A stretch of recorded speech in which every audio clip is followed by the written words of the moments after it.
কখনো তোমাকে যদি ভুলি হেদায়েতের আলো জেলে নিও কাছে তুলি। কখনো তোমাকে যদি ভুলি হেদায়েতের আলো জেলে নিও কাছে তুলি। দয়া করো মায়া করো, দয়া করো মায়া করো, ও গো দয়াবান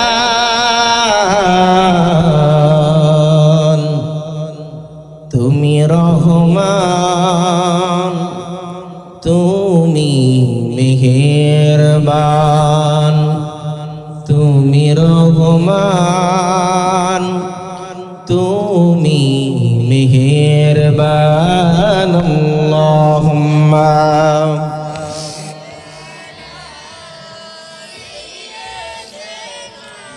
মাওলানা মুহাম্মদ ওয়া আলা আলি সাইয়্যিদিনা। আসেন আমরা কিছুক্ষণ ইসমে জাতের জিকির করে আল্লাহ আল্লাহ আল্লাহ আল্লাহ আল্লাহ আল্লাহ আল্লাহ আল্লাহ আল্লাহ জোরে জোরে আল্লাহ আল্লাহ আল্লাহ আল্লাহ আল্লাহ আল্লাহ। তুই আমার জীবনের মুর্শিদ, তুই আমার জীবন মাশাআল্লাহ আল্লাহ আল্লাহ আল্লাহ আল্লাহ। তুই আমার জীবন রে খাজা বাবা, তুই আমার জীবন মাশাআল্লাহ আল্লাহ আল্লাহ আল্লাহ আল্লাহ আল্লাহ আল্লাহ। তোমারে না দেখলে আমার ঘরে লয় না মনরে, তুই আমার জীবনের মুর্শিদ, তুই আমার জীবন মাশাআল্লাহ আল্লাহ আল্লাহ আল্লাহ আল্লাহ। তোমার আমার ভালোবাসা জানি সর্বজনে মাশাআল্লাহ আল্লাহ আল্লাহ আল্লাহ আল্লাহ। তোমার আমার ভালোবাসা জানি সর্বজনে অন্ধের চোখের মনি, তুমি সাতেরা গনে রে, তুই আমার জীবনের মুর্শিদ, তুই আমার জীবন, তুই আমার জীবনের খাজা বাবা, তুই আমার জীবন মাশাআল্লাহ আল্লাহ আল্লাহ আল্লাহ আল্লাহ আল্লাহ আল্লাহ আল্লাহ আল্লাহ আল্লাহ আল্লাহ আল্লাহ লা ইলাহা ইল্লাল্লাহ মুহাম্মাদুর রাসূলুল্লাহ সাল্লাল্লাহু আলাইহি ওয়াসাল্লাম। মাইনুদ্দিন চিশতি আজমিরি তিনি নিঃসন্দেহে একজন আল্লাহর ওলি। কথা বলেন ঠিক কিনা? আর জবান খুলে বলেন ঠিক কিনা? আল্লাহ পাক রব্বুল আলামিন বলেন, যারা আল্লাহর ওলি হয়েছে, যারা আমি আল্লাহ পাক রব্বুল আলামিনের বন্ধু হয়েছে, যারা আমি আল্লাহ পাক রব্বুল আলামিনের সান্নিধ্য অর্জন করেছে, তাদের দুনিয়া এবং আখিরাতে কোনো কালেই তাদের ভয় নাই এবং চিন্তা নাই। জোরে বলেন সুবহান। আর জোরে বলেন আল্লাহ পাক রব্বুল আলামিন বলেন, আলা ইন্না আউলিয়া আল্লাহি লা খাউফুন আলাইহিম ওয়া লা হুম ইয়াহজানুন। আল্লাহু আকবার। এই জগতের মুসলমান কোনো ভূমিকা নয় সরাসরি আলোচনায়, কারণ সময় খুবই কম। এই জন্য আমি ভূমিকা না নিয়ে সরাসরি আলোচনার মধ্যে ঢুকে গেলাম। আল্লাহ পাক রব্বুল আলামিন পবিত্র কালামুল্লাহ শরীফের মধ্যে আল্লাহ জানায় দেয়, জগতের মুসলমানের আরে যারা আল্লাহর ওলি হয়ে গিয়েছে, যারা আল্লাহর মাহবুব বান্দা হয়ে গিয়েছে, যারা আমি আল্লাহর বন্ধু হয়ে গিয়েছে, তাদের পক্ষে আমি আল্লাহ পাক রব্বুল আলামিন কোরআনুল কারীমের মধ্যে তাদের পক্ষে আমি আল্লাহ ঘোষণা করে দিলাম, আলা সাবধান সাবধান, ইন্না নিশ্চয় যারা আউলিয়া আল্লাহ হয়ে গিয়েছে, যারা আমি আল্লাহর বন্ধু হয়ে গিয়েছে, তাদের দুনিয়া এবং আখিরাত কোনো কালে তাদের ভয় নাই এবং চিন্তা নাই। জুড়ে বলেন সুবহান। এই জগতের মুসলমান আজকে দেখবেন বাংলার জমিনের মধ্যে অনেক কুলাঙ্গারের বাচ্চারা, অনেক নামদারি মুসলমান মুনাফিকেরা অনেক মাজার ভাঙচুর করতেছে। কথা বলেন ঠিক না বেঠিক? আর জবান করে বলেন, মাজার ভাঙচুর করতেছে, দরবারে ভাঙচুর করতেছে, কিন্তু খাজায় গরিবে নেওয়াজ যেমন আল্লাহর গনি, যে খাজা গরিবে নেওয়াজের মাজারও এক ধরনের মুসলমান ভাঙতে গিয়েছে, কিন্তু খাজা গরিবে নেওয়াজ যেমন আল্লাহর গনি, আল্লাহর ওলিরা কবরের মধ্যে জিন্দা না মুর্দা? আর জবান খুলে বলেন, জিন্দা না মুর্দা? আল্লাহর ওলি হযরত খাজা মাইনুদ্দিন চিশতি আজমিরি রাদিয়াল্লাহু তাআলা আনহুর দরবারে তিনি গেলেন। ওই জামানার একজন বাদশা ছিল, তার নাম আলমগীর। আল্লাহু আকবার বলেন। ওই বাদশা আলমগীর ডেকে বলেন, এই ভারতবর্ষের মধ্যে যত মাজার রয়েছে, যতগুলা উঁচা উঁচা কবর রয়েছে, সবগুলা উঁচা কবর মাজার আমি ভেঙে দেব। এমন সময় বাদশা আলমগীরের কাছে খবর আসছে, আপনি যদি এই ভারতবর্ষের মাজারগুলা ভেঙে দেন, খাজা গরিবে নওয়াজের মাজারটা যদি ভেঙে দেন, আপনার মন্ত্রিত্ব থাকবে না, আপনার বাদশাহী থাকবে না। জোরে বলেন ঠিক না বেঠিক? এমন সময় ওই বাদশা আলমগীর ডেকে বললেন, আমি একটা পরীক্ষা করব। এই পরীক্ষা করার পরে যদি আমি দেখি সেখান থেকে অ্যানসার আসে, সেখান থেকে যদি উত্তর আসে, আমি মাজার ভাঙবো না, কবর ভাঙবো না, ওচা মাজার গুলা ভাঙবো না। যদি উত্তর না পাই রে মুসলমান, আমি সাথে সাথে খাজা গরিবে নওয়াজের মাজারটা ভেঙে দিব। জোরে বলেন নাউজুবিল্লাহ। এই জগতের মুসলমান খাজা গরিবে নওয়াজের মাজারটা যেই মাত্র ভাঙতে আসলেন, তিনি বললেন বাদশা আলমগীর ডেকে বললেন, আমি তিনবার আমি এই খাজা মাইনুদ্দিন চিশতি আজমিরের ওনার রওজা শরীফের সামনে, মাজারের সামনে গিয়ে আমি তিনবার সালাম দেব। তিনবার সালাম দেওয়ার পরে যদি আমি উত্তর না পাই, তিনবার সালাম দেওয়ার পরে যদি উত্তর না পাই, আমি সাথে সাথে মাজারটা ভেঙে দেব।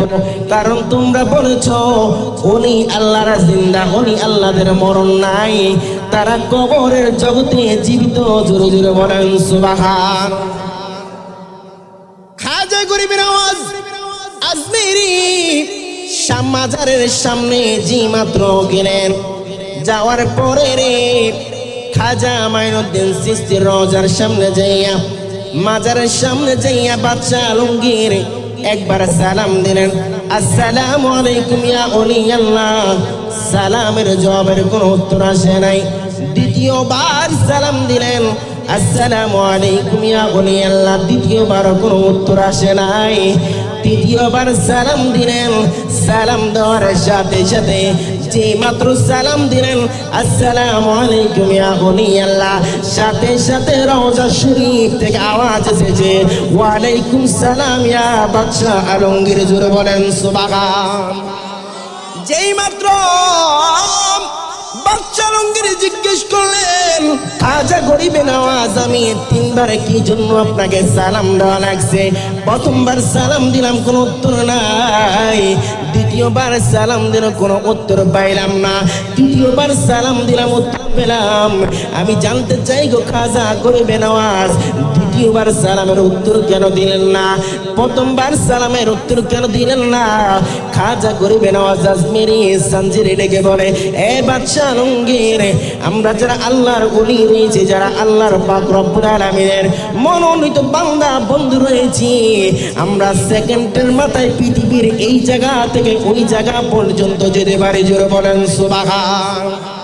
ডেকে বলে, বাদশা আলমগীর, আপনি যখন আমাকে প্রথমবার সালাম দিয়েছেন, প্রথমবার যখন আপনি আমাকে সালাম দিয়েছেন, আমি তখন মক্কা শরীফ তাওয়াফ করতেছি। এই জন্য আপনি বাদশা আলমগীরের সালামটা, আমি সালামের উত্তর নিতে পারে নাই। দ্বিতীয়বার যখন আপনি সালাম দিলেন গো, দ্বিতীয়বার সালাম দিলেন, তখন আমি উত্তরটা নিতে পারি নাই। কারণ হলো, আমি মক্কা শরীফ তাওয়াফ করে, আমি উমরা করে, আমি নবীজির রওজা শরীফের কাছে এসে মুনাজাত করেছি, নবীর কাছ থেকে বিদায় নিব। এই জন্য আমি মদিনা শরীফ ছিলাম, আপনার সালামের জবাব দিতে পারে নাই। বাদশা আলমগীর, আপনি যেই মাত্র তৃতীয়বার সালাম দিলেন, আমি মদিনা শরীফ থেকে একটা লাভ দিয়ে এই ভারতের জমিনের মধ্যে আজমির শরীফের মধ্যে এসে আপনি বাদশা আলমগীরের সালামের জবাব দিয়েছি। জোরে বলেন সুবহান। আরো জোরে বলেন। আল্লাহর ওলিদের পাওয়ার আছে না নাই? আরো জবান খুলে বলেন, পাওয়ার আছে নাই? তখন বাদশা আলমগীর চমকে গেলেন। আসলেই তো সত্যি আল্লাহর ওলিরা মাজার শরীফে জিন্দা। সুবহানাল্লাহ বলেন। আরো জোরে বলেন। আপনাদের সুবহানাল্লাহর আওয়াজে বোঝা যায় কিছু কিছু মানুষ মনে হয় আসলে সত্যিকারে জিন্দা না। আসলে কি আল্লাহর ওলিরা কবর শরীফে জিন্দা কিনা? মাজার শরীফে কথা বলেন, জিন্দা কিনা? এটার কারামত খাজা গরিবে নওয়াজ আজমিরি সাঞ্জিরি তিনি দেখিয়ে গিয়েছেন। আল্লাহু আকবার বলেন। আর জোরে বলেন। এই খাজা গরিবে নওয়াজ আজমিরি সাঞ্জিরির শান মান ইজ্জত যদি বলি, সময় তো খুবই কম, সেজন্য ধারাবাহিক আলোচনা করার কোনো সুযোগ নাই। অনেক বক্তা চলে এসেছেন, আমাদের বিশেষ বক্তা চলে এসেছেন। আমার বন্ধুরা, বাবারা, খাজা গরিবে নওয়াজ আল্লাহর ওলি, এতে কোনো সন্দেহ, আর জবান খুলে বলেন, কোনো সন্দেহ নাই। এই আপনাদের এই বাজারের পাশেই মগবাজার দরবার শরীফ রয়েছে, মসজিদের ভিতরে আল্লাহর ওলির মাজার শরীফ, তিনিও একজন জিন্দা ওলি। মারহাবা বলেন। আর জবান খুলে বলেন মারহাবা। আল্লাহর ওলিরা কেমন আল্লাহর ওলি? আজকে বাংলার জমিনে তোমরা আল্লাহর ওলিদের মাজার ভাঙছ, আল্লাহর ওলিদের রওজা শরীফের মধ্যে আক্রমণ করতেছ। আমি তোমাদেরকে বলে দিতে চাই, যারা এই বাংলার জমিনের মধ্যে আল্লাহর ওলিদের মাজার ভাঙছে, আল্লাহর ওলিদের মাজারের উপর জুলুম এবং নির্যাতন করছে, গরু ছাগল সহকারে সব কিছু চুরি করে নিয়ে যাচ্ছে, যারা আল্লাহর ওলিদের মাজারের মধ্যে হামলা করে, তারা কখনো খাঁটি মুসলমান হতে পারে? আর জবান খুলে বলেন, খাঁটি মুসলমান হতে পারে? এরা হলো ইয়াজিদের দালাল, ইয়াজিদের প্রেতাত্মা। আপনারা বুঝবেন কিভাবে আজকে আহলে সুন্নাত ওয়াল জামাতের মধ্যে যদিও মানুষ কম থাকে, এরাই হলো হক দল। কথা বলেন ঠিক না বেঠিক? বুঝবেন কিভাবে? আপনি সেই 61 হিজরির মধ্যে কারবালার জমিনের মধ্যে তাকিয়ে দেখেন, ইমাম হুসাইন রাদিয়াল্লাহু তাআলা আনহুর পক্ষে মাত্র 72 জন ছিল, ইয়াজিদের পক্ষে সৈন্য ছিল 22,000। কথা বলেন ঠিক না বেঠিক? যে 22,000 সৈন্য ছিল, এরাও কিন্তু মুসলমান ছিল, এরাও কিন্তু নামাজ পড়তো, এরা রোজা রাখতো, এদের গানের মধ্যে দাড়ি ছিল, এদের মসজিদের মধ্যে আজান হতো, কিন্তু ঈমান তাদের ছিল না। কথা বলেন ঠিক না বেঠিক? আমরা বাংলার জমিনের মধ্যে দেখতে পাই অনেক দাড়িওয়ালা, অনেক জুব্বাওয়ালা, অনেক পাঞ্জাবিওয়ালা, অনেক সুন্দর হুজুর দেখতে দেখা যায়, কিন্তু সিরাতে সুরতে দেখা যায় হুজুর আসলে সে হুজুর নয়, সে দুশমনের রাসূল। কথা বলেন ঠিক না বেঠিক? দুশমনের রাসূল, গুস্তাখের রাসূল যদি সে না হতো, কখনো আল্লাহর ওলির মাজারের মধ্যে হামলা করতে পারত? কারণ এই বাংলার জমিনের মধ্যে কোনো আলেম, কোনো অন্য কোনো ওলামায়ে কেরাম বাংলার জমিনের মধ্যে ইসলাম প্রচার করে নাই।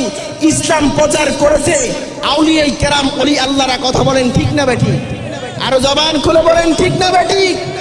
ওলি আল্লাহরা এই বাংলার জমিনের মধ্যে ইসলাম প্রচার করেছে। ওলি আল্লাহরা এই বাংলার জমিনের মধ্যে মানুষদেরকে নামাজের দাওয়াত দিয়েছে, মানুষদেরকে ইসলামের দাওয়াত দিয়েছে, কালিমার দাওয়াত দিয়েছে।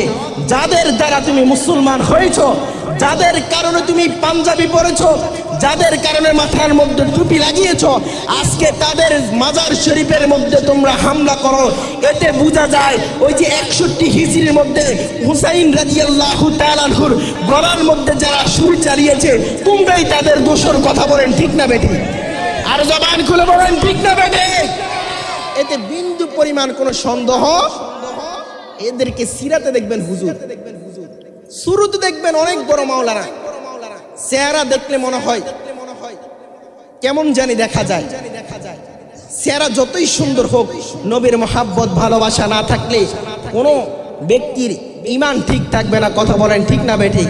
ঈমান হলো আমার নবী। কথা বলেন ঠিক না বেঠিক? আর জবান খুলে বলেন ঠিক না বেঠিক? নবীর মহাব্বত ভালোবাসা অন্তরে যদি না থাকে, সে কখনো ঈমানদার হতে পারে? আর জবান খুলে বলেন পারে? আমার বন্ধুরা, বাবারা, আলোচনা আমি এখনই শেষ করে দিব, সময় শেষ হয়ে গিয়েছে। তার আগে আমি আপনাদেরকে বলতে চাই, নবীর মদিনা আমরা যেতে চাই কি চাই না? আর জবান খুলে বলেন চাই কি চাই না? আমি একটি নাত রাসূল বলেই শেষ করে দিব। আমি দেখতে চাই কারা কারা আমরা মদিনা যেতে চাই। দুইটা হাত তুলে দেখেন, আর জবান খুলে হাত তুলে দেখান। নারে তাকবীর, নারে রিসালাত, আহলে সুন্নাত ওয়াল জামাত, খাজায়ে গরিবে নওয়াজ জিন্দাবাদ। মদিনাওয়ালার দেশে যদি যেতে চান, মদিনাওয়ালার দিদার যদি পেতে চান, বলেন মদিনাওয়ালার দিদার পাওয়ার জন্য আলেম হওয়া শর্ত? কথা বলে না, মাওলানা হওয়া শর্ত না। নবীজি দিদার পাওয়ার জন্য আলেম হওয়া শর্ত নয়, মাওলানা হওয়া শর্ত নয়, মুফতি হওয়া শর্ত নয়। আপনার ভিতরে যদি মদিনাওয়ালার প্রেম, ভালোবাসা, মহাব্বত যদি থাকে, মদিনার কামনে ওয়ালা নবী আপনার ভাঙ্গা করে হাজিরা দিয়ে দিবে। কথা বলেন ঠিক না বেঠিক? এই জন্যই তো নবীজির একজন প্রেমিক ছিলেন, ওয়াইস করণী, নবীকে কিন্তু দেখে নাই, কিন্তু নবীজির জুব্বা মোবারক হাদিয়া পেয়েছে। আল্লাহু আকবার বলেন। ওমর আবু বকর ডেকে বলে, ইয়া রাসূলুল্লাহ, আমাদেরকে জুব্বা মোবারক দেন নাই। দুইটা চোখের পানি জোর জোর করে ছেড়ে দিয়ে ডেকে বলে, ইয়া রাসূলুল্লাহ, ইয়া হাবিবাল্লাহ, মায়ের নবী গো, অস্করণী কি আপনি জুব্বা মোবারক উপহার দিলেন? নবী গো, আমি ওমর আপনার এত বড় সাহাবী, আমি ওমর এই মক্কা এবং মদিনাতে অনেকগুলা মসজিদ প্রতিষ্ঠিত করেছি, অনেক খানকা প্রতিষ্ঠিত করেছি। আমি ওমরের জন্য অনেকগুলা মানুষ মুসলমান হয়েছে। নবী গো, আমি ওমরকে কোনোদিন আপনার জুব্বা মোবারক উপহার দেন নাই। ইয়া রাসূলুল্লাহ, আপনি অস্করণীকে জুব্বা মোবারক উপহার দিয়েছেন। আমার নবী ডেকে বলে, অস্করণী রে, শুনে নে, যে অস্করণী, আমি নবীর প্রেমে পাগল হয়ে, নবীর প্রেমে বিভোর হয়ে, যে অস্করণী নিজের দান মোবারকের সবগুলা দাঁত জোরে ফেলে দিয়েছে, এই জন্য আমি মায়ের নবী, বরকতের নবী, অস্করণীর জন্য দুনিয়ার জমিনের মধ্যে কিছু দিতে পারি নাই।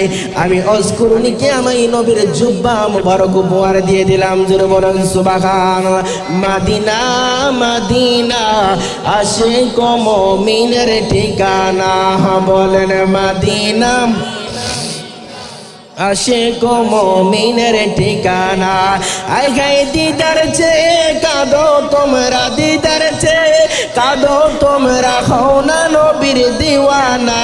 মাদিনা আশিক মুমিনের ঠিকানা বলেন মদিনা আশিক মুমিনের ঠিকানা বাজান নবীর শ্রেষ্ঠ সাহাবী হযরত আবু বকর সিদ্দিকী বলেন নবীর শ্রেষ্ঠ সাহাবী হযরত আবু বকর সিদ্দিকী ভালোবেসে শুইল পাশে ভালোবেসে শুইল পাশে যাইয়া দেখো মদিনা মদিনা আশিক মুমিনের ঠিকানা বলেন মদিনা মদিনা আশিক মুমিনের ঠিকানা বাজারে জালালউদ্দিন সুয়ুতি ৭৫ বারে দেখলো নবীজি বলেন জালালউদ্দিন সুয়ুতি ৭৫ বারে দেখলো নবীজি এতবার দেখিও নবী এতবার দেখিও নবী তৃপ্তি তাগার হলো না মদিনা মদিনা আশিক মুমিনের ঠিকানা বলেন মদিনা আশিক মুমিনের ঠিকানা জোরে বলেন ঠিক না বেঠিক আর জবান খুলে বলেন ঠিক না বেঠিক মদিনা যেতে চাইতো আর জবান খুলে বলেন মদিনা যেতে চাইতো নিয়ত করে রাখেন প্রতিদিন ঘুমের সময় 100 বার দুরূদ শরীফ ওযু সহকারে 100 বার দুরূদ শরীফ পড়ে ঘুমাবেন আল্লাহর নবী সরকারে দু আলম কোনো না কোনো একদিন আপনি যেরকমই হন না কেন আল্লাহর নবী একদিন না একদিন ঘুমের ঘরে আপনাকে স্বপ্নে যোগে দিদার দিয়ে যাবে আল্লাহ পাক রব্বুল আলামিন যেন নবীর প্রতি দুরূদ সালাম পড়ে যেন সারা জীবন কাটাতে পারে আল্লাহ যেন সেই তৌফিক দান করে সবাই আমিন ওয়া আখিরু দাওয়ানা আলহামদুলিল্লাহি রাব্বিল আলামিন আসসালামু আলাইকুম ওয়া রাহমাতুল্লাহি ওয়া বারাকাতুহু।